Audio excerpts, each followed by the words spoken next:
Swayam Prabha. Digital India. Educated India.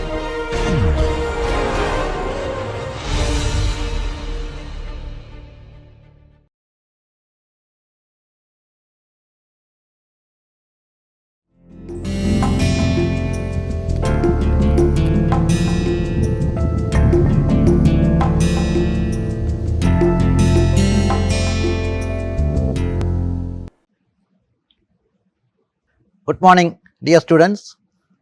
Welcome to my class, lecture number 27. In this lecture, we will be studying the reasons behind the outbreak of the Great Rebellion of 1857, the cause of the revolt, as well as why the Indians failed in this revolt of 1857. First of all, let us look at the causes behind the outbreak of the Great Rebellion of 1857. The land revenue was the main source of the British from India. The commercial revenue was only second. Since land revenue was the main source of the British, they tried to exploit as much money as possible from the land revenue.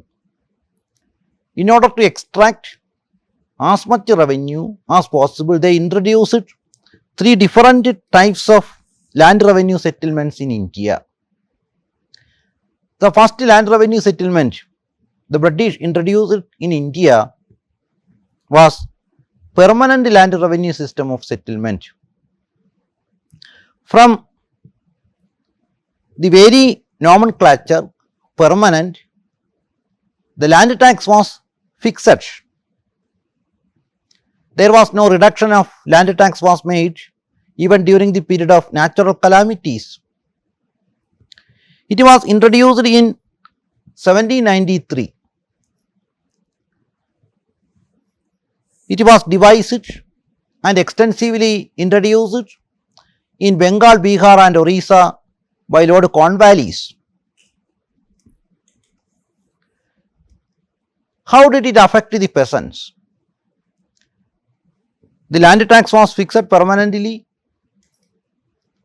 So even during natural calamities, the peasants were not exempted from the payment of land tax.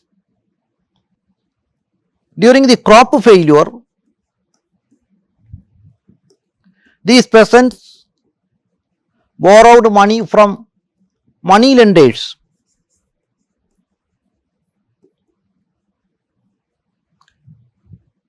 At the highest interest rate. If the crop was good, in the next year he would repay his past debt. If the crop was not good, his properties would be taken away by the money lenders. The money lenders exploited the peasants by charging exorbitant interest rate. Likewise, under this system, the Zamindars became the owners of land. They were the intermediary. Zamindars became the intermediary.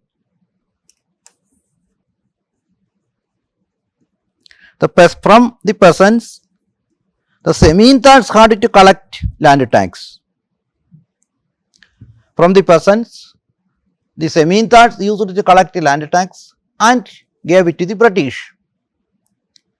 Even though Lord Cornwallis instructed to issue pattas to each peasant, specifying the amount of tax to be paid by each peasant, none of the Zamindars issued pattas to these peasants. So the peasants were not aware of the amount of tax the peasant had to pay. So in this way, the Zamindars collected more money from the peasants. So the peasants were exploited by the money lenders as well as Zamindars in these two ways. Now, the right value system of settlement. It was introduced by Colonel Munro in Madras in 1820. And later, the right value system of settlement was extended to Bombay after the territories of the Marathas were captured defeating them in the Third Anglo-Maratha War. This right-wise system of settlement was effectively introduced in Bombay by Elphinstone. In this right-wise system of settlement, there was no intermediary like zamindars for the collection of land tax. Land tax was directly collected from the peasants, but the land tax was high. High land tax was collected from these right-wise areas, right-wise system introduced in Bombay and Madras presidencies. The third land revenue system introduced by the British in India came into known as Mahalwari system. Mahal means village. Village was made responsible for the payment of land tax to the British. The village collected the land tax from the peasants and paid it to the British. This system was introduced in 1822 by Holt Mackenzie. This Mahalwari system of settlement was introduced in northwest frontier, Agra and central provinces. In this system of land revenue, land tax was fixed high, for the peasants were eagerly awaiting an opportunity to challenge the British. The peasants considered the British was responsible for making their life miserable. The peasants in Bengal, Bihar and Orissa were exploited by the zamindars and money lenders. The land tax was also fixed so high. Only with the coercive measures the zamindars were able to collect land tax from Bengal, Bihar and Orissa. In other areas also the land tax was high. It made the life of the peasants miserable. So the peasants were looking an opportunity to challenge the British administration.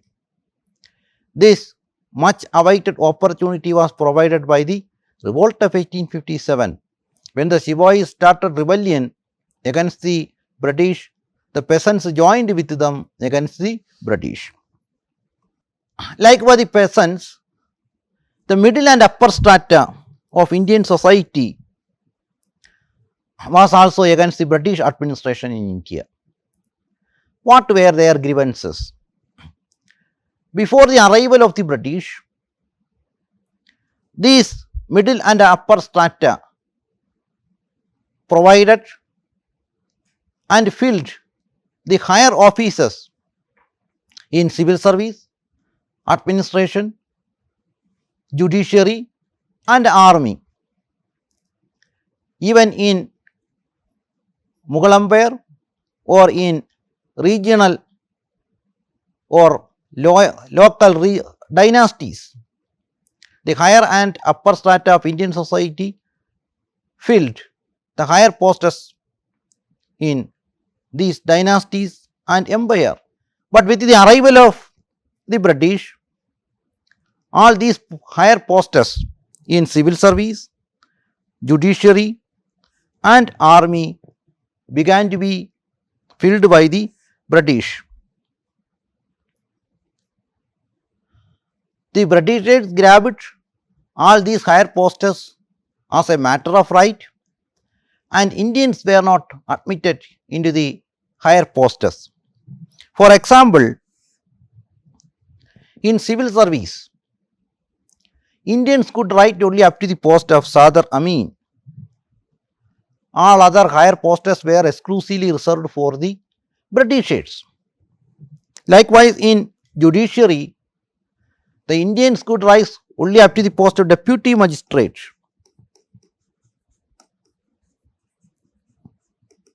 All other higher posts were reserved for the Britishers. What about the condition of army? In army, even with great fighting capacity and valor, Indians could rise only up to the post of Subedar. Indians were not appointed to the commissioned ranks of the army, to the posts of lieutenant, captain, colonel or major. All these posts were filled by the British. So, the middle and upper strata were also looking an opportunity to challenge the British administration in India. Now, another major reason behind the Great Rebellion of 1857 was the annexation of princely states or Indian state. In order to annex Indian states or princely states to the mighty British Empire, Lord Dalhousie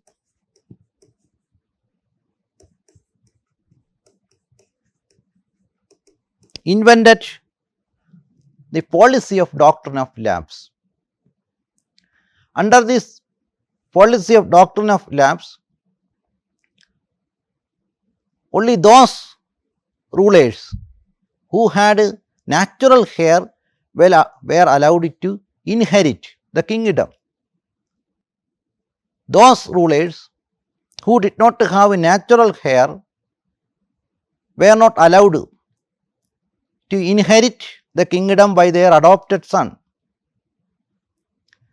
This kingdom would capitulate to the British Empire. If a ruler had a natural heir, his kingdom would be annexed with the British Empire. This policy came into known as doctrine of lapse. By the application of the doctrine of lapse, a number of Indian princely states were annexed to the British Empire. Satara, when the ruler had a natural heir, his kingdom was amalgamated with the British Empire in 1848. It was followed by Sambalpur.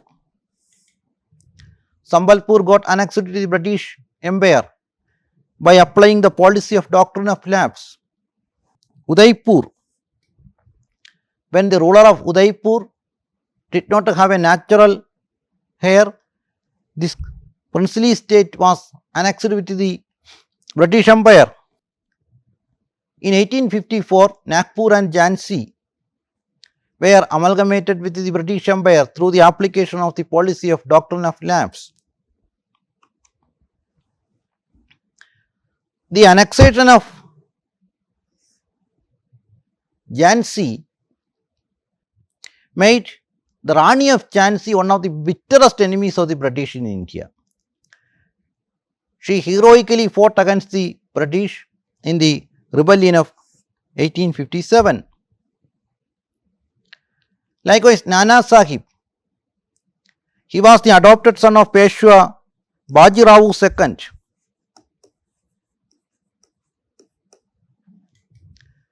Since he was the adopted son, the British declined to provide him pension, following which he also became one of the bitterest enemies of the British in India. Annexation of Oudh. Oudh was annexed in 1856 during the period of Lord Canning by applying the policy of mismanagement.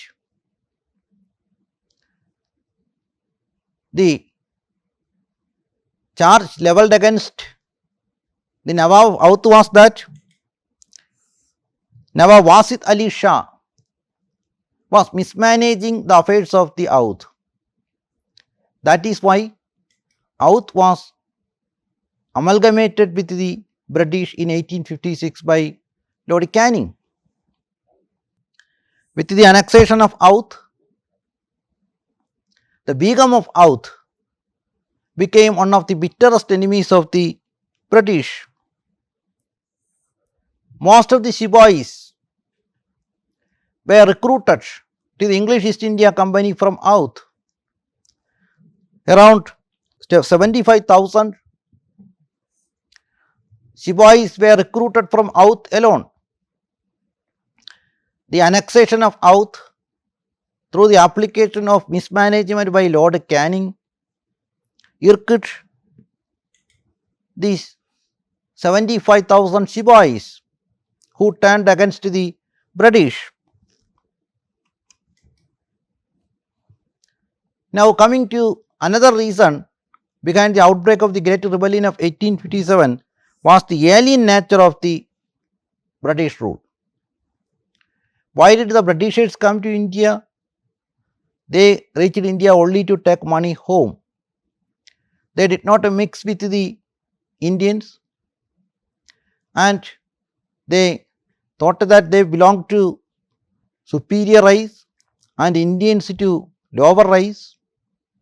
So they did not mix up with the Indians. They did not develop any kind of affinity with the Indians. Even upper caste Hindus in India were looked at with contempt by the British. However, the British introduced some liberal social reforms with the good intention of the Indians, but it attracted reaction from the natives of India. One of the important social legislation was abolition of sati. It was abolished in 1829 during the period of Lord William Bentinck.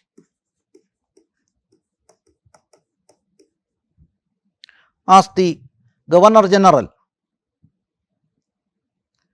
But the Indians considered the practice of the abolition of sati as an encroachment made by the British into the social customs and practices of the Indians.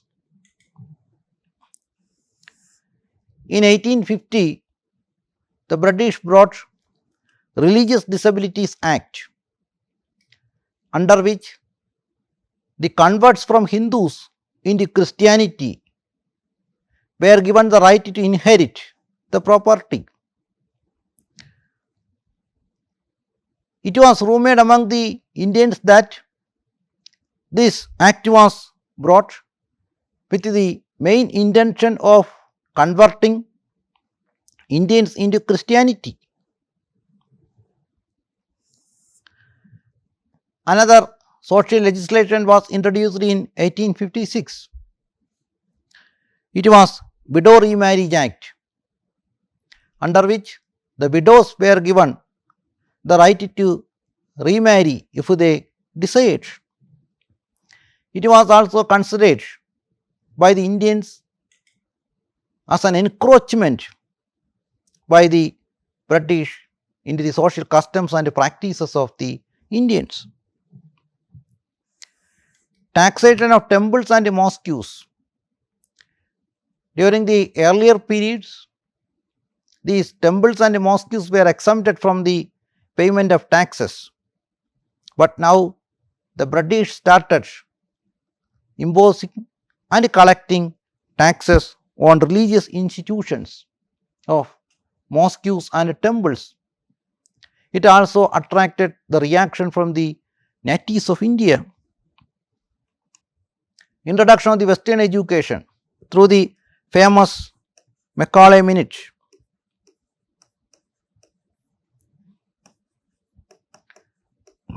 English system of education was introduced in India in 1835 during the period of William Bentinck. How did Indians view the introduction of the English system of education? The socio-religious reform leaders like Raja Ram Mohan Roy believed that the English system of learning would develop rationalism and scientific thinking among the Indians. But the middle and upper strata considered that by learning English they would get jobs under English East India Company. But what was the attitude of the Orthodox Indians? The Orthodox Indians considered the introduction of the English system of learning in India that it would lead to the collapse of the traditional indigenous society and culture. So the Orthodox Indians opposed the Western system of learning. Introduction of railway. How did the Indians view the introduction of railway in 1853? No doubt the railway was introduced in India with commercial interest. In order to transport the collected raw materials from the interior parts of the country to the port, from interior to port, as well as for the speedy movement of the army to disturb areas.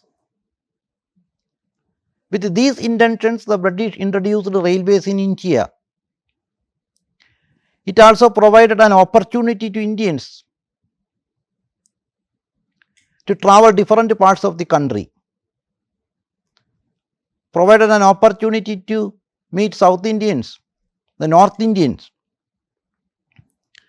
But the Orthodox Indians considered the introduction of the railway in 1853 was it to end the caste system in India,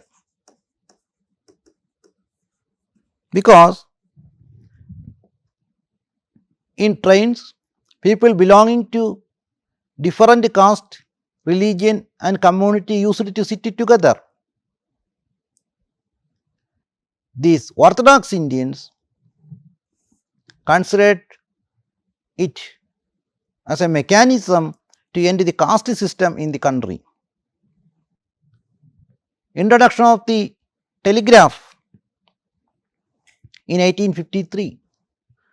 The first telegraph line was connected between Calcutta and Agra.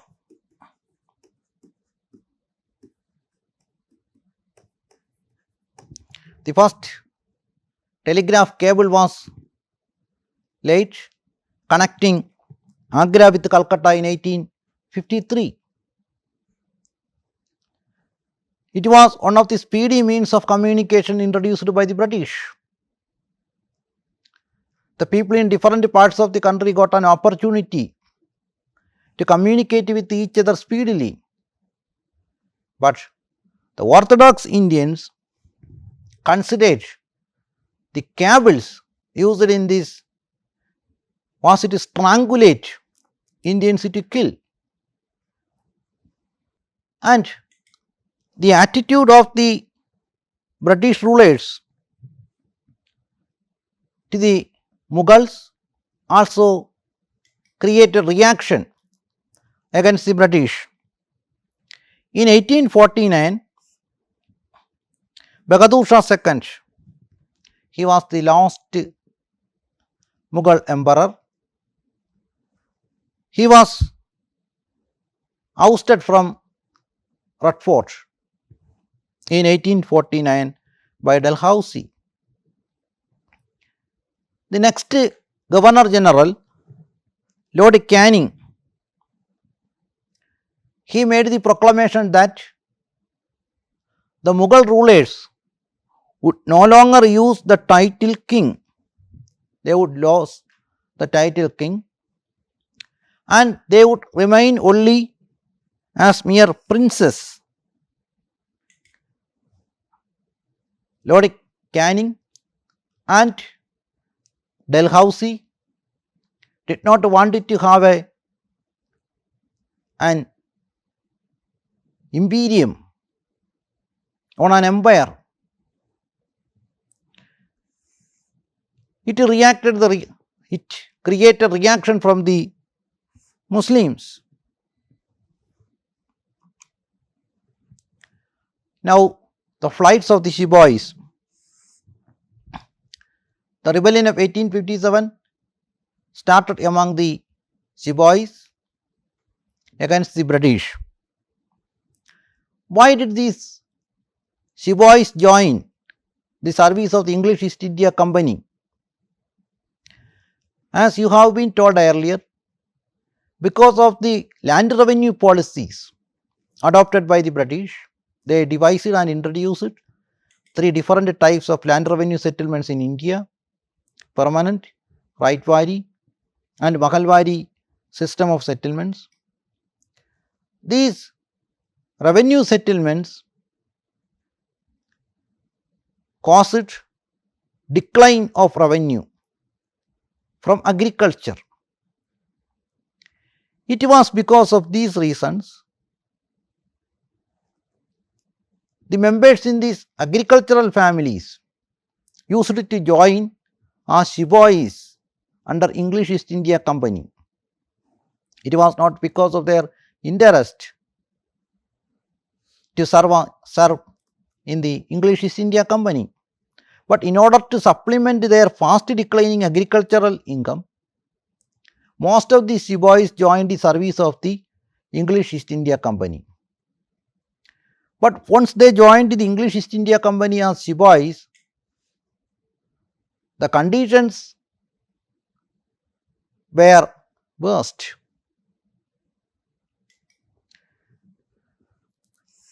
Most of the sepoys came from South region, numbering 75,000 sepoys from this region joined as sepoys in the English East India Company. Once they joined the English East India Company as sepoys, they began to face different difficulties.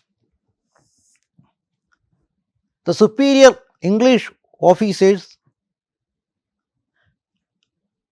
treated these sepoys on an uncivilized manner. Their treatment was very tough and rough. These Indian sepoys were given a low salary. They were given only 9 or 7 rupees,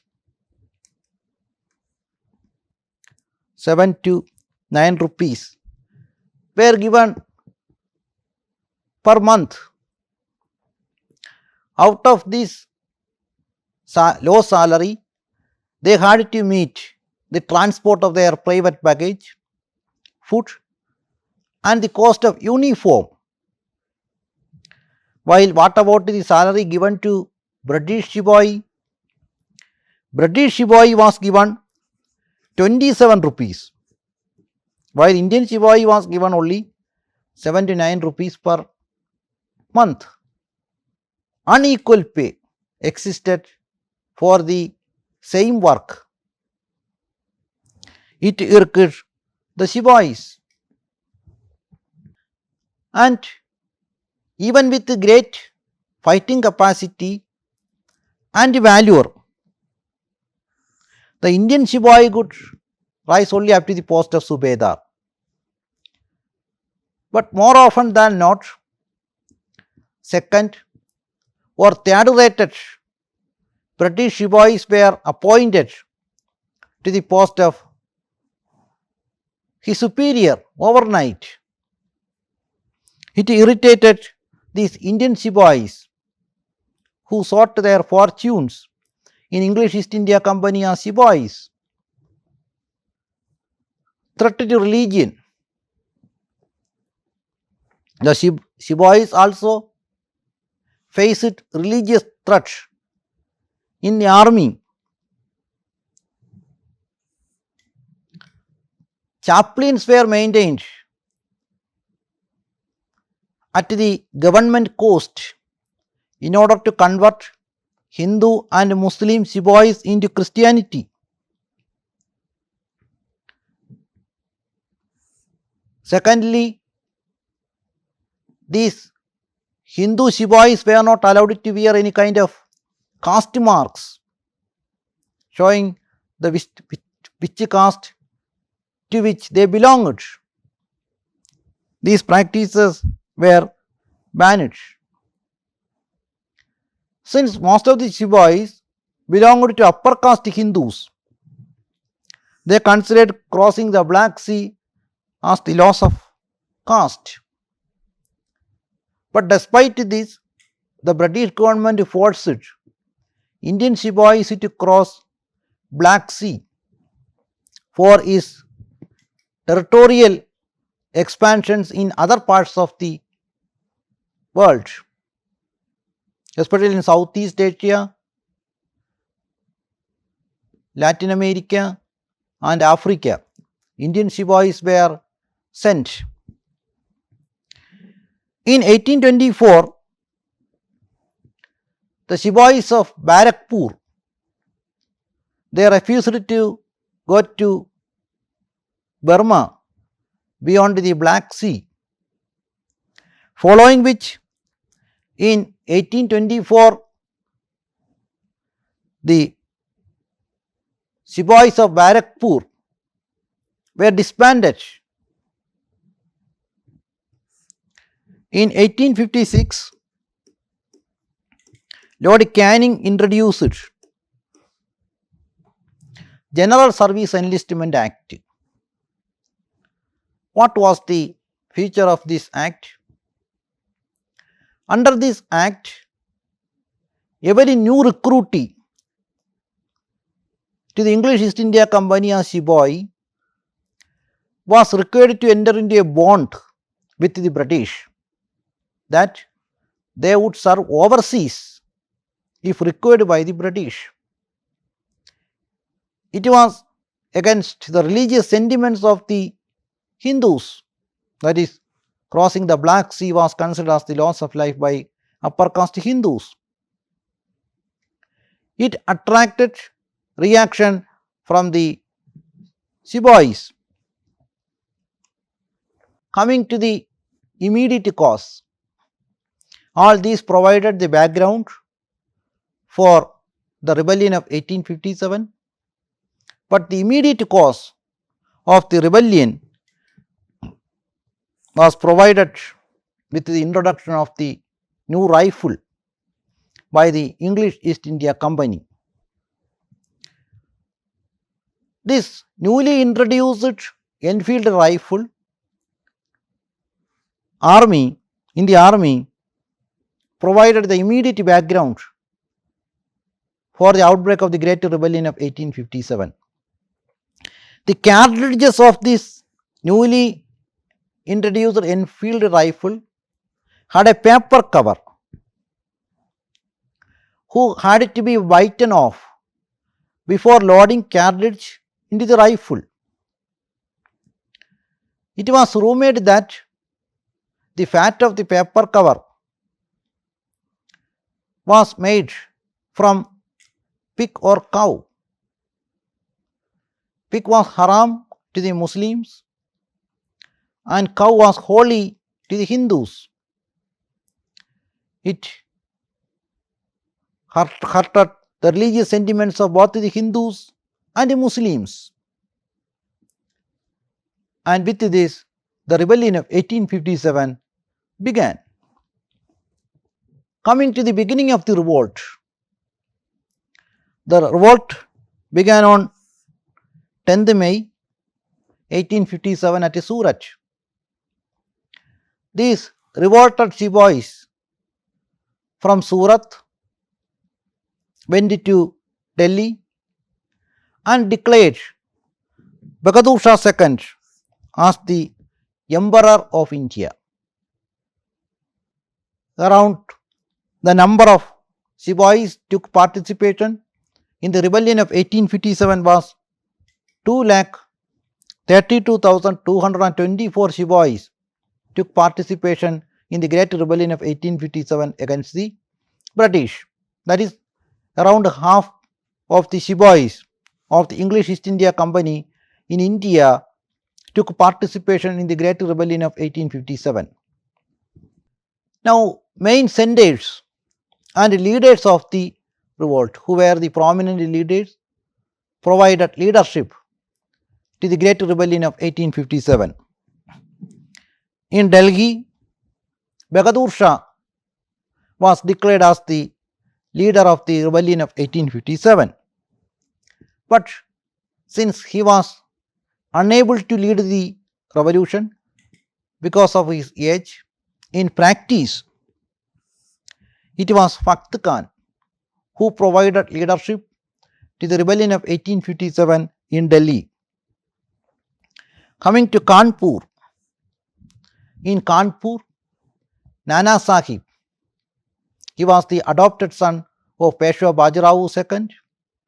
Once he was denied pension by the British due to the fact that he was the adopted son of Bajirao II. Tandya Topi was another leader in Kanpur. Both of them provided leadership to the rebellion of 1857 in Kanpur. Coming to Lucknow, Begum of Oudh, she declared her son Birjis Qadar as the Nawab of Oudh. You may recall that in 1856, Lord Canning annexed Oudh to the British Empire on the pretext that the Nawab of Oudh was mismanaging the affairs of the state. But in Lucknow, Maulavi Ahmadullah of Faizabad was the leader who provided leadership to the rebellion of 1857 in Lucknow. In Jhansi, Rani Lakshmi Bai was the natural choice because of the annexation of her princely state. She became one of the bitterest enemies of the British and began to fight against the British. In Array, it was Kanwar Singh who provided leadership to the rebellion of 1857 in Array. However, the British was able to suppress the rebellion. In 1857 itself, Delhi was recaptured on 20 September 1857. It was a serious blow. The fall of Delhi to the British was a serious blow to the rebels. Bahadur Shah, he was declared as the emperor of India by the rebels, but he was captured by the British as a prisoner and he was deported to Rangoon in Burma, where he died in 1862. The last Mughal ruler, Bahadur Shah, came to an end.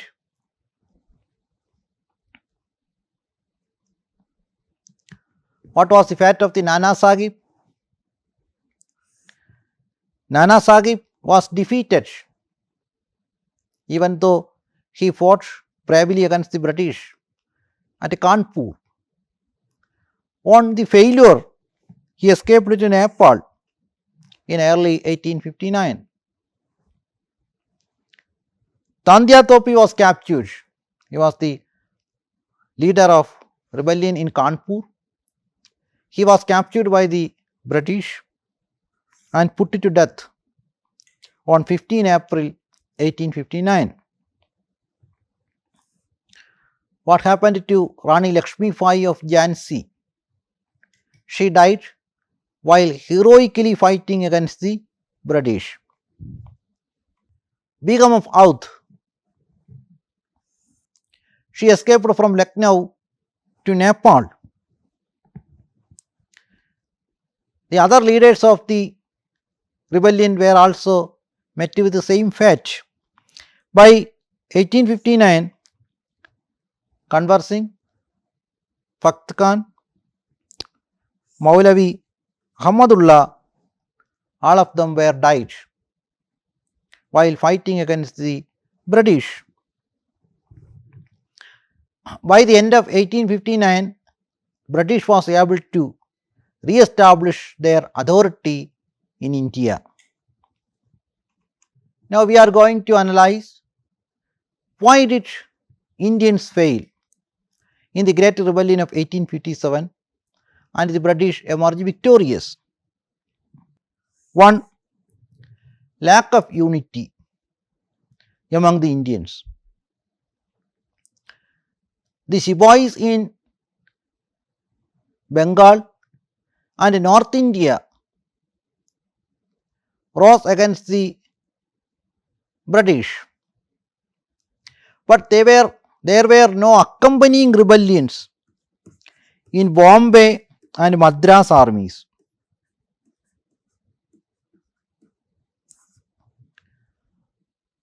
The sepoys in Bombay and Madras armies, they did not join the ranks of the rebels against the British, but instead the British used these sepoys in Bombay and Madras for the suppression of this rebellion. There were no accompanying rebellions in South India or in the western part of the country.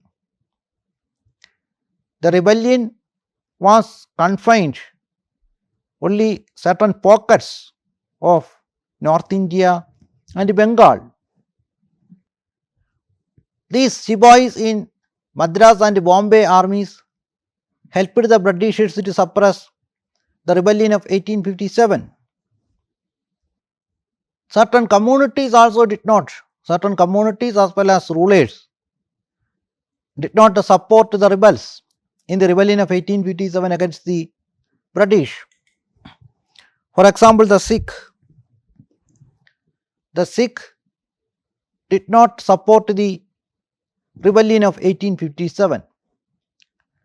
Why did the Sikh not support the rebels? They had their own reasons. During the period of Jahangir,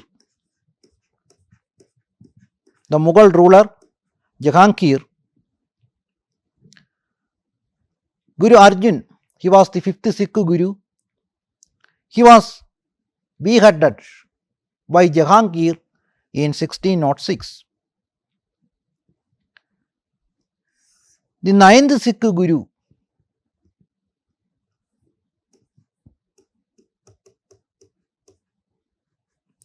he was beheaded by Mughal Emperor Aurangzeb in 1675. So the Sikhs were against the Mughal administration in India. Mughal believed that if the Britishers were defeated, again Mughal rule would come into power under the leadership of Bahadur Shah. It was against the interests of the Sikh community. So the Sikh community did not support the rebellion of 1857.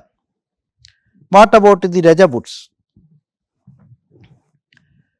You may recall that during the heydays of the Marathas, they overran the territories of the Rajaputs. The Rajaputs thought that if these Britishers were defeated in this rebellion, in Western India, Marathas would come into power. It was against the interests of the Rajaputs. They feared that the revival of the Maratha power in Western India was against the interests of the Rajaputs. The Rajaputs suffered heavily under the Marathas from 1740 to 1761. These Marathas occupied the territories of the Rajaputs. Likewise, Nizam of Hyderabad. It was one of the largest princely states in India. Nizam of Hyderabad did not support the rebels. He had also his own reason why he remained left from the rebels. The Nizam of Hyderabad and the Marathas of Western India engaged in inter-Sian warfare for a longer period of time, and these Marathas occupied Nizam's territories and imposed Chauta and Sardeshmukhi. The Nizam also was against the coming of the Marathas into power again Western India. If the Britishers were defeated, Marathas again would come into power in Western India. This was the fear shared by the Rajputs and Nizam. The Marathas had already been suppressed by the British through the Third Anglo-Maratha War in 1818. Big merchants, they took profit from the British administration in India. So they had their own reasons to support the Britishers. What about the moneylenders and zemindars?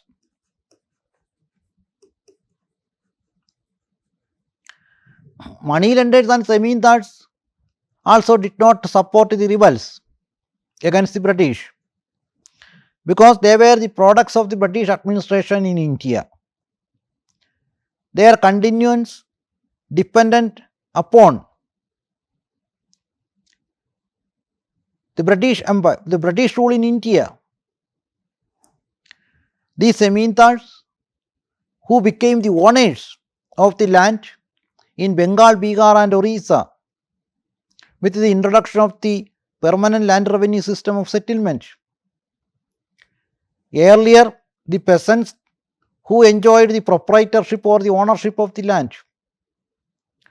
But with the introduction of the permanent land revenue system of settlement, the zemindars emerged as the owners of land, as well as they exploited the peasants and became rich.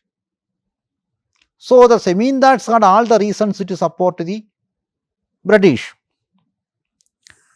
Likewise, the moneylenders. The moneylenders who provided loan at exorbitant interest rate to the peasants to pay land tax to the British. The moneylenders would no longer in a position to work if the British rule came to an end in India. So these moneylenders and zemindars had all the reasons to support the British administration in India. No support from educated Indians. What was the attitude of the educated Indians towards the British administration? These educated Indians believed that British administration would lead our country into modernization, developing scientific temper and rationalism among the Indians. But later, it was found that the British administration would lead our country into modernization. But it was only after the rebellion of 1857 the educated Indians came to understand this fact. The British administration in India resulted only famines, poverty, decline of industries,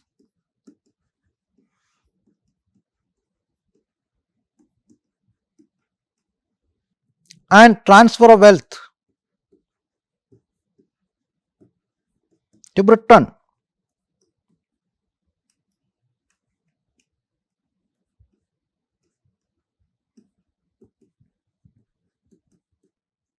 Immense riches of Bengal went to Britain, and it resulted poverty and famines in the country. With the introduction of the Industrial Revolution, manufactured products from Britain were exported to India. In competition with the imported British manufactured products, the Indian industries declined. Because of the Industrial Revolution, factories sprang up in every nook and corner of Britain.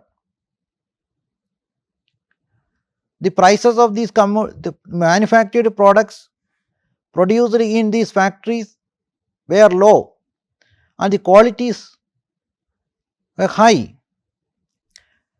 And these British manufactured products began to fill with the Indian markets. Since the prices of these British manufactured products were low and the quality was high, the people began to purchase these Manchester made British goods. There were no buyers for Indian goods. The prices of these Indian goods was high because it was handmade goods. The quality was also not at par with the British machine made goods. So it resulted in the decline of the traditional indigenous industries in India. Likewise, the peasantry got impoverished. The peasants from whom exorbitant taxes were collected by the British. Then transfer of wealth to Britain through the different channels, Indian wealth was transferred to Britain. The educated Indians came to understand these facts only later. During the period of the rebellion of 1857 and on its eve, the educated Indians would thought that by developing rationality and scientific temper, the British administration would lead India into modernization. But only later, once they began to realize the true nature of British administration, the true nature was the British administration resulted poverty and famines, traditional indigenous industries declined, peasants got impoverished, and the immense riches of India went to Britain. Only then the attitude of the educated Indians changed. Military superiority of the British. Even with the great valor and fighting capacity, Indian sepoy would win over against the Britishers with modern weaponry. These Indians did not have proper training and modern weaponry to fight against the British. While the British army was well disciplined, having the supply of modern arms. The English East India Company got constant supply of money, men and material to fight against the British. While on the other hand, these Indian sepoys used medieval type of weapons against the British. So naturally, the Indians were bound to fail against the British because of the military superiority of the British. Over and above,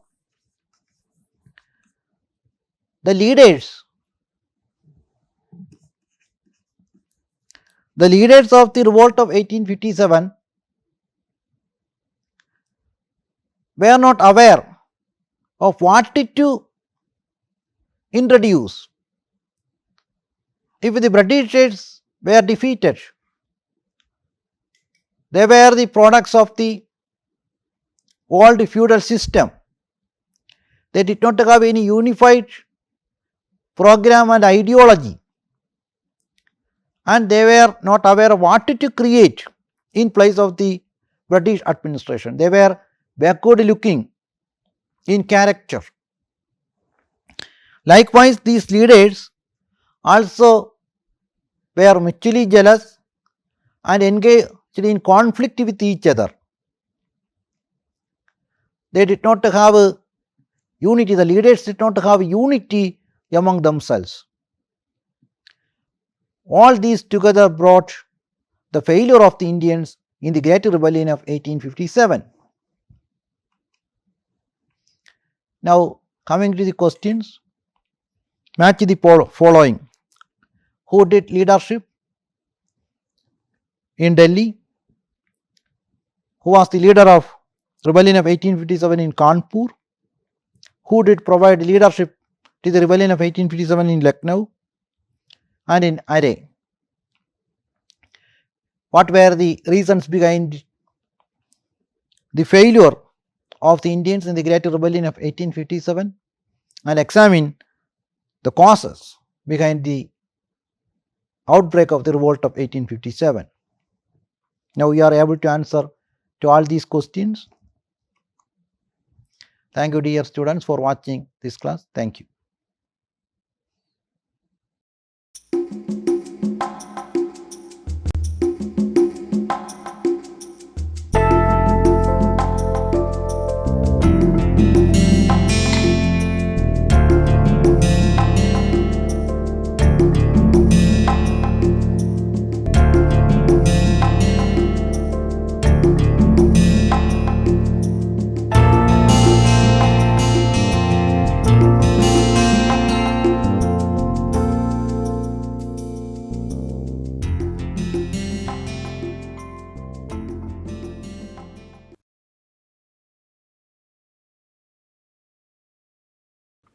Hello and welcome to this piece of literary snippet.